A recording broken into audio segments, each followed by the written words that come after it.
لە بەرزی نزیکەی 500 مەترەوە بە پشتبەستن بە هۆکارەکانی سەلامەتی لە کەش و هەوایەکی سارد و سەختدا. ئەم کرێکارانە سەرقاڵی بە جێگەیانی ئەرکێکن. ئەمە دیمەنی سەرکێشیکردنێکی وەرزشی نییە، بەڵکو ئەم کرێکارانە لە ڕێگەی ئامێرەیەکی تایبەتیەوە لە بەرزترین خاڵدا و لەسەر دۆڵی خەرەندەوە سەرقاڵی ڕاکێشانی هێڵی کارەبان و بە مەبەستی پەڕاندنەوەی لە ڕوانزەوە بۆ سۆران. ئەم کارە درێژە پێدەری پرۆژەیەکی بواری کارەبایە کە بە هێڵی 132 کەیڤی شەقڵاوە سۆران ناسراوە. بەرنامەی ژێرخانی ئەمجارە تیشک دەخاتە سەر پرۆژەی ڕاکێشان و نوێکردنەوەی هێڵی کارەبای شەقڵاوە سۆران و بە 3 قۆناغ تێپەڕیوە. وەزارەتی کارەبا لەلایەن کۆمپانیایەکی خۆماڵیەوە پرۆژەکەیان جێبەجێ کردووە کە بەشی هەرە زۆری کرێکاران و ئەندازیارانی پرۆژەکە دەرچووی زانکۆکانی هەرێمی کوردستانن. دەرچووی کۆلێژی ئەندازیاری کارەبامە لە زانکۆی سەلاحەدین لەم کارێدا لە هێڵی 132 کەیڤی نێوان شەقڵاوە و سۆران ئەنجاممانداوە کارەکانمان و هەروەها زۆر سوپاسی کۆمپانیان دەکەم کە توانی ئەو هەلی کارە بەمە بەخشەوە چەندین هاوپیشەی خۆم وەکو خۆم کە توانی هەلی کارمان بۆ دابین کات و شانسێکمان بداتێ کە بتوانین لە بوارەی شێ بکەین کە هیچ پێشینەیەکی کارمان نەبووە. ئەو پێشینەی بامە ئەنجامدا کە توانیمان لێرە ئەزمانی خۆمان دەرخەین و توانیمان فێرە ئیشەکە بین و شارەزای ئیشەکە بین. سپاسی حکوومەتی هەرێمی کوردستان دەکەین کە چەندین پرۆژە و چەندەها پرۆژە لە بواری کارەبا و لە چەند بوارێکی جیاوازدا ڕەخساندوویەتی کەوادای تێ کۆمپانیەکان بەسای حکوومەتی هەرێمی کوردستان و کۆمپانیەکانیش هەلیکار بۆ گەنجەکان دەڕەخسێن و بۆ کەسانی کە تازە تەخەڕوزکراون و یان ئیش بێکارن هەلیکارێکی زۆر و بۆ گەنجاندا ڕەخساندووە و تانیوێتی زۆر کە شخصی بئیش توانی کار بدۆزێتەوە و هەلیکار بدۆزێتەوە لە ڕووی مادی و معنەویدا پاڵپشتی بێت و حکوومەتی هەرێمی کوردستان زۆر ئاسانکاری لەم بوارەی کردووە بۆ دۆزینەوەی هەلیکار. سەختی کارەکانمان لەوەیدا هەبوو کاتێک تەلی کارەبای 132 کێڤی نێوان خەرندمان ڕادەکێشە بە زەحمەتێکی زۆرەوە لەسەر هێڵەکە و لەسەر تەلی کارەبایەکە مەجبور بوون کە بڕۆن و لەبەر پێشینەی کارەکە داوا بوو. پرۆژەی هێڵی کارەبای 132 کەیڤی شەقڵاوە سۆران بە 3 قۆناغ ئەنجامدراوە. جگە لە نوێکردنەوەی هێڵە کۆنەکانی نێوان شەقڵاوە خەلیفان ڕەواندز سۆران، لە خەلیفان تا ڕوانز و سۆران هێڵێکی دیکەی کارەبا ڕاکێشراوە کە بە مەبەستی هێڵی جێگرەوە و بەرزکردنەوەی توانای هێڵەکانی کارەبا پرۆژەکە ئەنجامدراوە. ئەم ئەندازیارە ئەرکی سەرپەرشتیکردنی تەواوی پرۆژەکەی لە ئەستۆداوە و باز لە قۆناغەکانی ڕاکێشانی هێڵەکان دەکات. لە پرۆژەکەشدا سوود لە نوێترین مۆدێلی تەلی کارەبا بینراوە و تەلە کۆنەکانیش بە میکانیزمێکی ڕێک و پێک جارێکی دیکە هەڵگیراونەتەوە. پرۆژە هێڵی کارەبای 132 کەیڤی نێوان شەقڵاوە سۆران کە خۆی لە 3 بڕگەدا دەبینەوە لەلایەن کۆمپانیەکەمان جێبەجێکرا کە کۆمپانیایەکی تەواو خۆماڵیە لەژێر چاردێوەری و سەرپەرشتی وەزارەتی کارەبا و بەڕێوەبەراتی گشتی گواستنەوەی کارەبای هەولێر کە بڕگە یەکەمیان پێک هاتوبوو لە گۆڕینی تەلی بەکارهاتوو بۆ تەلی HTLS لە نێوان شەقڵاوە بۆ یەکتەربڕی خەلیفان کە درێژیەکەی نزیکەی 37 کیلۆمەتر بوو. بڕگەی دووەم لە یەکتەربڕی خەلیفان بۆ وێزگەی سۆرانیەک بنیاننانی هێڵێکی 132 کەیڤی بوو و بڕگەی سێمیان فراوانکردنی وێزگەی سۆران بوو بە مەبەستی وەرگرتنی هێڵە نوێیەکان. ئەو هێڵەش بە سەر شاخی کۆڕەک و خەرەندا دەڕۆی کە بەجددی لەوێ تووشی زەحمەتێکی زۆر بووین. نەدەتواندرا مەکاینی تەواو مەکاینی پێویست لە کۆڕک بەکار بێت چونکە ئەمە کە تێل ڕادەکێشین یەکەم جار ستیل وای ڕادەشێشین دواتر ئەم کۆنداکتەرە ئەو تێلە ئەلمنیۆمە بەهۆی ئامێری تە ڕاکێشان و بەو ستیل وایرەوە دەتان ڕای بکێشین. سەختترین شوێنمان دوای کۆڕک خەران بووە چونکە بەجددی لەوێ ترس و سامناشی بەدی دەکرا لەوێ قوڵایی خەران ترسێکی تایبەتی هەبووە لەوێ ستیل وایرمان لە هەردوو لای خەران بەڕێ کرد بۆ خوارەوە بۆ قوڵایی خەران. کرێکارمان ناردە خوارەوەی خەران کە ڕێگایەکە نزیکەی 4 کیلۆمەتر 3 کیلۆمەتر و نیوە هەموو بە پێ بڕیان لەو سەرەوە بۆی هاتنەوە. لەوێ لە خوارەوە ئەو ستیل وایرەمان جۆین کرد و بەرزمان کردەوە بەو ستیل وایرە توانیمان تەلە لە ملیۆمەکە تەلەگەینەرە کارەبایەکەی پێ نەقلکەین. دوایەوە بەستانی ئاسنی نێوان تێلەکان بوو کە لە ڕێگەی پایسکیل دەکرێت لەو بەرزایە بە جددی بیانێ کارشی سەخت بوو. سپاس بۆ خوا قارەمانانە گیان فیدایانە توانیمان ئەنجامی بدەین. پرۆژەی نوێکردنەوە و ڕاکێشانی هێڵی کارەبای 132 کەیڤی شەقلاوە سۆران تەنیا لە بواری ڕاکێشانی هێڵەکانی کارەبا نەبووە، بەڵکو زیادکردنی توانای وێزگەکانی بگۆڕی کارەبای سۆران قۆناغێکی دیکەی پرۆژەکە بووە کە بە ڕاکێشان و نوێکردنەوەی هێڵەکان و زیادکردنی توانای بگۆڕەکان ئێستا کارەبای ئیدارەی سربەخۆی سۆران و دەوروبەری بە بەرزترین کوالێتی دەگات. ئێرە وێزگەی بگۆڕی کارەبای سۆرانە ئەم ئەندازیارە باز لە گرنگی پرۆژەکە بۆ دەڤەرەکە دەکات. من ئەو وێزگەی ئێستامە لێرە لە ڕاوەستان وێزگەی گۆڕینە. ئەمە دوو وێزگەی بەرهێنانمان هەیە، وێزگەی گۆڕین و دابشکردن هەیە، ئەو وێزگەی ناوەندی گۆڕین یعنی سەبستیشنە. ئەوە ئاستی ڤۆڵتەکەی 132 یازدە کەیڤیە. کوردستان و عێراق ئەو سیستەمەی بەکاردێنی. ئەمە لە کوردستان ئێستا الحەمدوللا ڕینگ دروست بووە، دەبێت سیستەمی کارەبا ڕینگ بی، یعنی وەکو هەموو وێزگەکانی بەرهەمهێنان ئەو وزەی بەرهەم دێنن باوێنە ئەو ڕینگە و وێزگەکانی دابشکردن و گواستنەوەش لەو ڕینگە وەربگرن. ئەوجا ئەمە کە باشی تایبەتمەندی سۆران بکەین، ڕینگێکن هەیە پێ گوترێ چوارقڕنە شەقلاوە، یعنی لە چارقڕنێ لەو شەقلاوەی ڕینگەک هەیە. ئەمە بە شێوەیەکی کۆنێکشن بەستراینە لەو ڕینگە لە خەلیفانی. ئەو هێڵەی کە لە مەسەلەحەدین هاتبووە سۆران هاتبووە خەلیفان، دوایە ئەتوانین بڵێن سەلاحەدین تەحویلی شەقلاوەیەکە شەقلاوە لەو خەلیفان هێڵێکی سنگلتیل بوو کە توانایەکەی 120 بە 130 مێگاتە ئەکەن. ئەوە ناکرا بکرێتە توینتیل، بەڵام زۆرێکی نوێ لە تێری کارەبا هەیە کە ئێستا تەکنەلۆژیا پێشکەوت پێی گوترێ HTLS یعنی هۆت کۆندەکتەر کە هەمان قەبارەی هەیە، بەڵام بەرزکردنەوەکەی 1.8 بەقەدەر هێڵە کۆنەکەیکە. ئەویان گۆڕی لە خەلیفان لە شەقلاوە هەتا خەلیفان، یعنی تواناکەی بۆ شێوەیە بەرز کراوە. و هێڵێکی دیدی کە بە تەنیشت هێڵە کۆنەکەی داربەمە هات کە 132 کەیڤیە دەبڵ سێرکردەوە توینتیلە، یعنی هەر لایەک 240 بە 240 ئەتوانی وزە بۆ سۆران بینی. ئەوە کە بۆمە زۆر بۆ قۆناغی گرنگ بوو. سێکتەر بێ کەچیان 38 کیلۆمەتر ئەو هێڵیان لە تیل کردا هۆت کۆندەکتەر، 16 کیلۆمەتر هێڵێکی دیونەی بۆمە سۆران هات. لە ناو وێزگەش دوو بێی 132 کەیڤیمان لۆ زیاد کردەوە، بتوانین لە هێڵە نوێیەکەش وەربگرین وزە بدەینەوە مێرگە سۆر و بە سۆرە. کارەبا پێویستی بە بەرهەمهێنانە، پێویستی بە دابشکردن، پێویستی بە گواستنەوە، پێویستی بە ستونە لە گەڕەکەکان، پێویستی بە عەمود بە محاویل، یعنی هەموو شتەکان گرنگن. ئێستا ئەمە ئەگەر لە تۆڕەکانی کارەبا حکومەت هەیبی، ئەمەش وەکو هەموو شارەکانی کوردستان وەرەگرن. جاران تەنیا ئەمەتوانی نیو تایم کارەبا وەربگرین. سێ سوودی هەیە، کەیڤیمان بەرز بووە، توانای وەرگرتنی 480 مێگاواتی دیکەمان هەیە ئەگەر لە ناو تۆڕەکانی کارەبا وزە هەبی، و هەروەها لاینێکمان بوتە دوو لاینێکمان بکەوی ئەتوانین لەسەر لاینەکەی دیکە ئەحتیمات بکەن، وەکو لەو ماوەی لۆمان ڕوودا کە هەر بە هەفتەی یەکەم کارگەریەکانی وەدەن. یەکێک لە ئامانجەکانی حکوومەتی هەرێمی کوردستان بەرزکردنەوەی ئاستی خزمەتگوزاریەکانە بۆ هاوڵاتیان.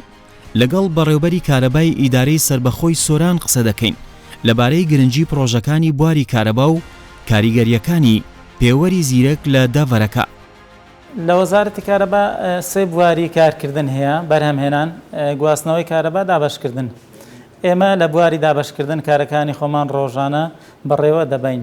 ئەو پرۆژەی کەواکرا لە ڕۆژانی ڕابردوو کرانەوەی بۆکرا بریتە لە پرۆژەکانی گواستنەوەی وزەی کارەبا، پرۆژێکی زۆر گرنگ بوو بە نسبەت ئیدارەی سەربەخۆی سۆران، چونکە پێشتر تەنها یەک هێڵی گواستنەوەی وزەی کارەبامان هەبوو.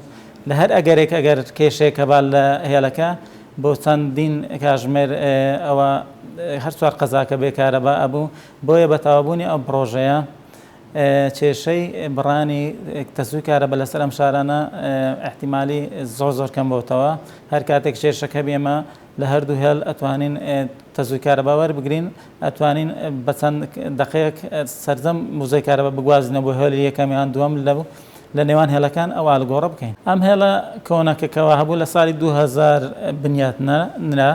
ئەو کات بڕی پێویست لە وزەی کارەبا، خواستی کارەبا لێرە تا ئاستێکی محەدەد بوو، بەڵام پاش 2003 ئەوانە ڕێژەی دانیشتوان لەم دەڤەرە بە ڕێژێکی زۆر گەشەی سند بۆیە وزەی کارەباش زیاتر لێرە پێویست بوو بەردەست بێت ئێمە چەندین وێزگەمان دانا لە پاش 2006 و 7 وانە و هەروە لە ساڵی 2011ەوە ئێمە داوای دانانی ئەم هێڵەمان کرد بۆ ئەوەی بتوانین لە کاتە پێویستەکان سوودی لێوەربگرین.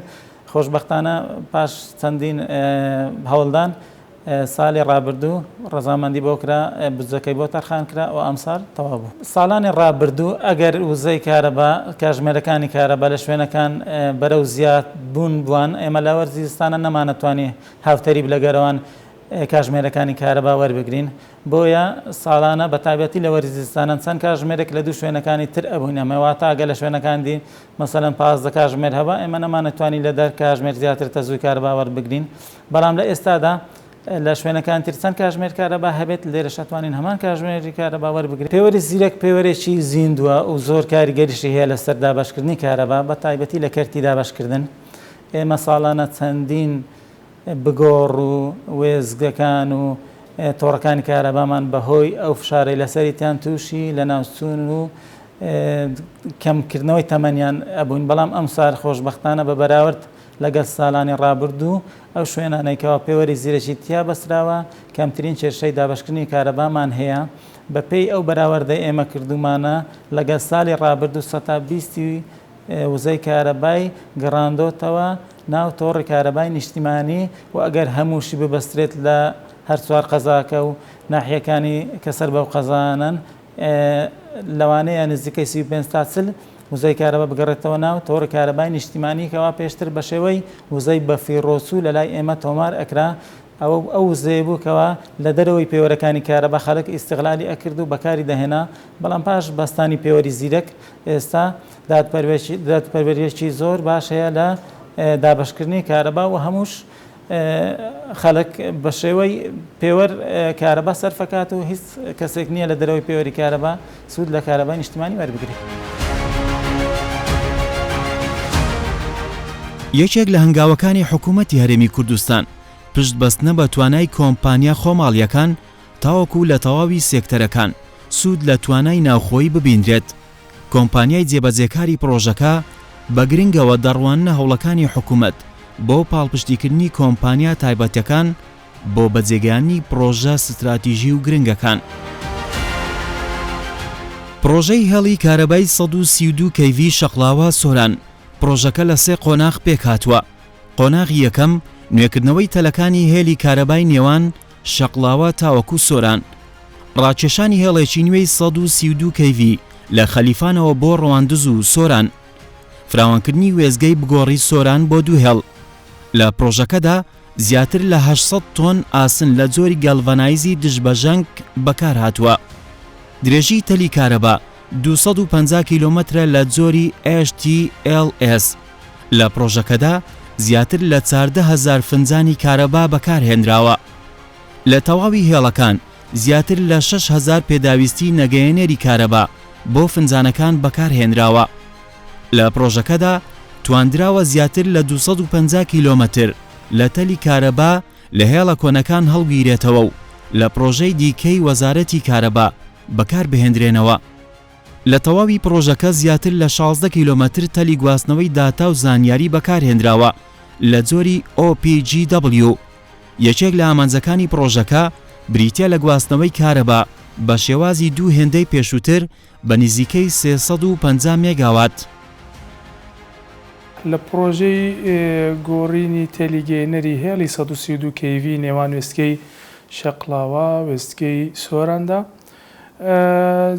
جۆرە تەلێکی تایبەت بەکار هات کە مەبەست لێی بەرزکردنەوەی توانای هێڵەکە و گواستنەوەی وزەی زیاتر بوو نەوەک کۆنی تەلەکە، چونکەوەی ئێمە دەزانین ئەم کەلوپەلانەی لەم پرۆژەیەدا بەکاردێن کەلوپەلی کاتینین لەگەڵ تەمەنی پرۆژەکەدان.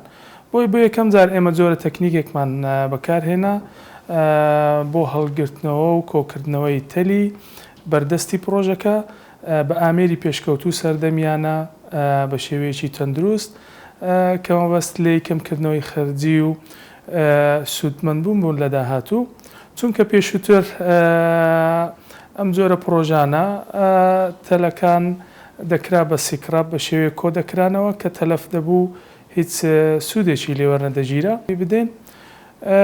ئەم پرۆژێش پێک هاتووە لە 3 بڕگەی سەرەکی وەک باسم کرد بڕگەی گۆڕینی تێلی گەێنەری هێڵی 132 کV نێوان وێستگەی سۆران بۆ وێستگەی شەقلاوە و هەروها فراوانکردنی وێستگەی سۆرانە و ڕاکێشانی هێڵێکی نوێیە بۆ وێستگەی سۆران لە خەلیفانەوە. ڕاستەوخۆ لە دوای دانانی بەردی بناغی ئەم پرۆژەیە جیهان بە گشتی و هەرێمی کوردستان بە تایبەتی بە قەیرانێکی تەندروستیدا تێپەڕی ئەویش بڵاوبوونەوەی پەتای ڤایرۆسی کۆڕۆنا بوو کە کاریگەری کردە سەر پرۆژەکە و وەستێنرا بەهۆی قەدەغەی هاتوچۆ و کەرەنتین لەبەر پاراستنی سەلامەتی گیانی هاوڵاتیان کە بەداخەوە بۆ هۆی لەدەستدانی کۆمەڵێک دۆست و ئازیزان و هاونیشتیمانیان یەکێک لەو بەڕێزانە خواڵێ خۆش بوو پارێزگاری هەولێر بەڕێز دکتۆر فرسەت سۆفی بوو کە بەڕێزیان بەشدار بوون لە مەراسیمی دانانی بەردی بناغی پرۆژەکە زۆر دڵخۆش بوون بە ئەنجامدان و گەیاندنی ئەم خزمەتگوزاریە بۆ ناوچەکە. لەگەڵ ئەوەشدا دەستپێکردنی قەیرانی دارایی کاریگەری خۆی هەبووە بەڵام خۆشبەختانە هەوڵەکانی حکوومەت بۆ بەردەوامی پرۆژەکان و تەواوکردنی پرۆژەکان بەردەوام بوون بە تایبەت جەختکردنەوەی بەڕێز جەنابی سەرۆکی حکوومەت لە ئەنجامدانی تەواوکردنی پرۆژە خزمەتگوزاریەکان هەروەک لە بەرنامەی کاری کابینەی نۆیمی حکوومەتی هەرێمی کوردستان پرۆژە خزمەتگوزاریەکان لە پێشینەی کارەکاندایە. ئەمانە هەموو وایان کرد کە ئێمە برەو بە کارەکانمان بدەین وا بکەین خێراتر پرۆژەکە تەواو بکەین. لە پاڵ ئەوەشدا هەماهەنگی و پاڵپشتی وەزارەت و لایەنی پەیوەندیدارەکان بە تایبەت بەڕێز جەنابی وەزیری کارەبا کە سوپاسی بەڕێزیان دەکەین بۆ ئەو هەوڵ و پاڵپشتی کردی لەبەر بەرژەوەندی و پێویستی ناوچەکە بۆ خزمەتگوزاریە و هەروەها بەڕێز سەرپەرشتیاری ئیدارەی سەربەخۆی سۆران کە توانیمان سوپاس بۆ خوددا بە هەوڵ و هیمەتی هەموو لایەک پرۆژەکە بەسەرکەوتوانە بە کوالیتێکی باش کاتی خۆیدا ئەنجام بدەین. ئێمە سوپاسی هەموو ئەو لایەن و کەسانە دەکەین کە ماندوو بوون لەگەڵمان بە سەرما بە گەرما بۆ سەرخستنی پرۆژەکە. لە ساڵانی ڕابردوو بە شێوەیەکی گشتی ئەم پرۆژانە لەلایەن کۆمپانیا بیانیەکان جێبەجێ دەکران. کۆمپانیا خۆماڵیەکان لە ڕێگەم کۆمپانیا بیانیانە بە شێوەی بەڵێندەری لاوەچی لە بەرگەیەک یاخود چەند بەرگەیەک سوودمەند دەبوون تایدا. ئێمە لە ماوەی 5 ساڵی ڕابردوو توانیمان لە ڕێگەی کۆمەڵێکەندا زیاری سەرکەوتوو بتوانین ئەم پسپۆرێتە بگوازینەوە و بکەین بە خۆماڵیکردن. ئەوەی گرنگیشە لێرە هاوکاری و پاڵپشتی حکوومەتە کە بە خۆشحاڵیەوە لە کابینەی نۆیمی حکوومەتی هەرێمدا دەبینین کە بوارێکی زیاتر ڕەخسێنراوە بۆ کۆمپانیا خۆماڵیەکان بۆ ئەنجامدانی پرۆژەکان لە هەموو سێکتەرەکان بەبێ جیاوازی. تەبەنێمە لە نێوان کوالیتی و با بڵێن قازانجدا بێگومان هەردووچیان گرنگە بەڵام کوالیتیەکە زیاتر گرنگی پێدەدەین چونکە ئێمە کۆمپانیایکی خۆماڵین لێرەدا دەمێنینەوە مەبەستمانە کەوا ئیشێک دەکەین سەربەرز بین پێوەی بەبێ هیچ کەم و کۆڕیەک بە کوالیتیی باش تا بتوان ببینە جێگای ڕەزامەندی حکوومەت و وەزارەت.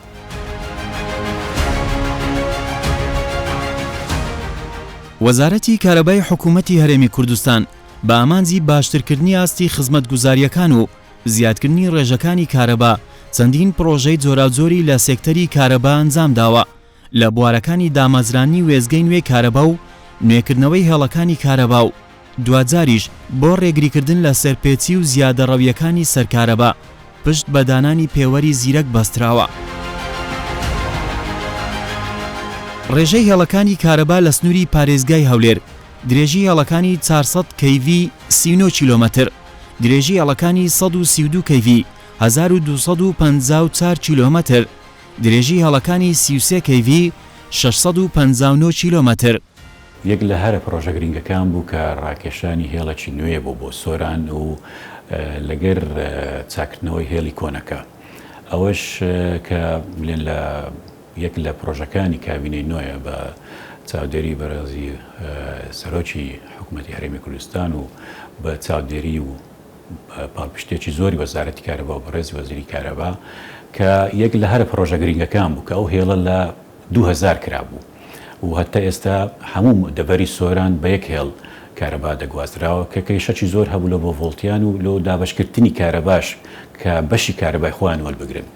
ئەو پرۆژەیە تقریبان گوژمەکەی 7 ملیۆن دۆلار بوو کە لە هێڵی دەست پێ دەکە لە وێزگەی شەقڵاوە هەتا مەفرەقی خەلیفان ئەو بەشە کۆنا کە نوێ کراوە بە گۆڕینی تەلەکە بە تەلەکی تایبەت کە پێدەگوترێ HTLS کە ئێستا لە هەموو دنیا باوە بە گواستنەوەی کارەبای تقریبان 170% ئەوەی خۆی لە توانای خۆی کە بلێن پێشتر بە 110 مێگاواتمان هەر لاینەک پێ دەگواستراوە ئێستا دەتوانین 170 مێگاوات هەر لاینەک یعنی لە 200 مێگاوات بۆ 340 مێگاوات تقریبان نەقل بکرێتن و بەشە چکەش کە دروست کرا لە مەفرەقی خەلیفان هەتا سۆران ئەو بەشە 16 کیلۆمەتر بوو کە هێڵێکی تازەیە دەبل سێرکێتە توینتیلی پێدەگوترێ ئەوە نزیکەی 400 مێگاوات دەتوانین پێی بگوازینەوە بۆ منتەقەی بۆ هەموو دەڤەری سۆران چونکە پێشتر ئەو دەڤەرە کێشەی زۆرمان هەبوو لە حالەتی هەر ڕووداوەک لەسەر هێڵەکان ئەو دەڤەرە هەر هەمووی بێکارەبا دەبوو. ئێستا الحەمدلله بۆ 2 خەت دەتوانین بگوازینەوە ئەوە مەرحەلەی یەکەمە. ئێستاش تقریبان لە مەرحەلەی دووەم لە مەرحەلەی تەندەرینگین خەتی هێڵی سۆران 2 کە محەتەی سۆران 2 پێدەگوترێ هەر لە ناو سۆرانە بۆ چۆمان هێڵێکی 132 کە دەکرێتن بە درێژایی 45 کیلۆمەتر و بەشی دووەمی لەگەر دانانی وێزگەی مۆبایل لە چۆمان لەگەر هێڵێکی 33 کەیڤی لە چۆمان هەتا حاجی ئۆمەران بە 20 کیلۆمەتر ئەویش هەر مۆبایلێکی 33 لە چۆماندا دەدرێ و یەکەم جارە کارەبای نیشتمانی بگاتە چۆمان هەتا ئێستا کە چۆمان لە ئیران ڕاتەغزیە دەکرا بەس پرۆژەکە لە مەرحەلەی تەندەرینگە لە وەزارەت لەو زوانی شتاڵی ئەلان دەکرێت و دەست بە کارەکان دەکرێتن ئەوەش یەک لە پرۆژە گرنگەکانی وەزارەتی کارەبایە بۆ ئەو فترەیە زۆر ینی هاتینە پێش کۆمپانیای خۆماڵیەکان پێشتر پێش ئەمە تقریبان ئەو پرۆژانە لە 2000ەکان وا دەست پێمان کردیە. ئێستا لەبەر ئەو کێشەکانی دارایی و ئەوانە بەڕاستی شەریکاتی پێشتر زیاتر تورکەکان بوون لەو بوارە ئیشیان دەکرد بەس ئێستا کە لەبەر وەزعەکەی و لەبەر منافەسەی و ئەو بازاڕە کراوەی دروست بوو کۆمپانیای خۆماڵەکان زۆر هاتنە پێش یعنی ئێستا کە ئەو پرۆژە گرنگەی کە لە بۆ سۆران کۆمپانیایەکی خۆماڵی دروستی کرد و بە باشترین شێوە جێبەجێکرا و کواڵیتێکی زۆر بەرز بە پێی ستاندەراتی وەزارەتی کارەبا و تاپین بلێن نێودەوڵەتیە هەمووی موادەکان هەمووی لە مەسادڕی بلێن ئەوەی کە ئەپروڤە لە وەزارەتی کارەبا کە پێدەگوترێ ڤەندەرلیست و بە شێوەکی زۆر ڕێکوپێک و ئەنجام درا هەتا لە زاخۆش ئەویش کۆمپانیایەکی خۆماڵیە ئێستا دەتوانی بلێن کۆمپانیای خۆماڵیەکان بە پێش کۆمپانیای تورکیەکان و ئیرانیەکان و ئەو مەتەقەی کە پێشتر بەس ئەوانە ئیشیان دەکرد لە خطوتی 132 بەس ئێستا الحەمدلله کۆمپانیەکانی خۆماڵی بە پێشکەتینەوە کەوادری زۆر باشیان هەیە و ئەندازیاری زۆر باشیان هەیە و تواناچیان هەیە شێوەکان هەمووی بە ڕۆکپێکی ئەنجام درێ و کارەکانش الحەمدلله بە ڕۆکپێکی ئەنجامدرا. لەناو هەولێر وێزگەی شاوێسمان هەیە ئەویش زۆر چویتە پێش ئیشاڵە لەو زوانە هێڵەکانی 132 دەبەستڕێتەوە لەگەر ئەو وێزگە نوێی وێزگەی نوێی 132 کەیڤە سێ بگۆڕی 6 MVA ئەوەش بارپرسی لەو منتەقەی لەو سنوورەی شاوێسی هەمووی دەگرتەوە بارپرسێکی زۆر کێشەکان هەل دەکاتن و هێڵەکانیش ڕۆبەت دەکرێتن و پێشم گوتی کە بلێن ئەوانەی کە لە پلانە ئی سۆران چۆمان حاجی ئۆمەران و لە خەتی هێڵی 400مان هەیە ئێستا لە مەرحەلەی ڕوپێوین 400ەکان بینی هەولێر دوهۆک هەولێر سولێمانی ڕەبەت دەکری ئەوە کێشەی زۆر چارەسەر دەکاتن لە ئایندا لە بۆ مەشاکلی گواستنەوەی کارەبای هەر سێ پارێزگایەکان و مەشاکلی ڤۆڵتیەی کە ئێستا ئەمە زۆر کێشەکان لە دوورەوە لە بلێن خارجی پارێزگای هەولێر مەسەلەن سۆرانە کۆیەیە کە دەگاتە دوهۆک ئەوانە کێشەمان دەبی لە گواستنەوەی ڤۆڵتیە لە گواستنەوەی کارەبا لە مەرحەی ڤۆڵتیە چونکە کە دەچینە مەرحەلەی 400 KV ئەو کێشانە ئینشاڵڵا هەمووی چارەسەر دەکرێت. پەیوەری زیرەک تەواان پرۆژێکی استراتیژیە چونکە لە هەموو دنیا ینی دەبیتن ئەتوو کە کارەبای دەدەیە هاوڵاتی مقیاسێک هەبیتن نەک کراوە بیتن. ئەو پێوەرە زیرەگە ینی کاتێکی دەوێتن هێشتان تقریبان نەبوویتە 100% لە بۆ بلێن جێبەجێکردنی کە کاتێک دەگاتە 100% جێبەجێکردنی هەمووی هەرێمی کوردستان دەگریتەوە ئێستا طبعاً تەسیری کردیە. لەم بە دوواداچوونەدا بۆمان ئاشکرا دەبێت کە پرۆژەکانی بواری کارەبا لە کابینەی نوێمدا لە بەرزبوونەوەدان پشتبەستن بە توانای کۆمپانیا خۆماڵیەکان بۆ بە ئەنجامگەیاندنی پرۆژەکان وەک یەکێک لە ئامانجەکانی حکوومەت دوای کردووە چەندین هەلیکار لە ناوخۆی هەرێمی کوردستان بڕەخسێنرێت و دوجار سێکتەری کارەبا ببێتە خاوەن جێرخانێکی بەهێز تاوەکو بەهۆیەوە هاوڵاتیان بە باشترین شێواز سوود لە خزمەتگوزاری کارەبا ببینن.